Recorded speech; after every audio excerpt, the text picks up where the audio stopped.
Law and ఆర్డర్లో నేను ఒకటే చెప్తున్నాను, నేరస్తులు ఎక్కడున్నా వదిలిపెట్టే సమస్య లేదు. ఆంధ్రప్రదేశ్ అంటే నేరస్తులకు చోటు లేదు, అది నిరూపిస్తానని ఈ మహానాడు సాక్షిగా మీ అందరికీ విజ్ఞప్తి చేస్తున్నా. ఎన్నికల్లో మనల్ని గెలిపించి అవినీతి పాలకుల్ని ప్రజలు తరిమేశారు. అక్రమార్కుల్ని శిక్షించే బాధ్యతలు మనకిచ్చారు.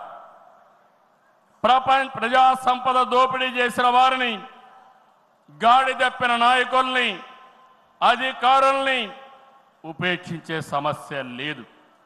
తప్పు చేసిన వారికి ఆలస్యం కావచ్చేమో కానీ శిక్ష తప్పదని మరొకసారి ఈ సందర్భంగా విజ్ఞప్తి చేస్తున్నా.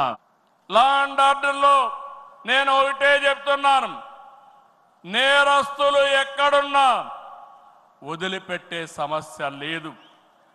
ఆంధ్రప్రదేశ్ అంటే నేరస్తులకు చోటు లేదు, అది నిరూపిస్తానని ఈ మహానాడు సాక్షిగా మీ అందరికీ విజ్ఞప్తి చేస్తున్నా.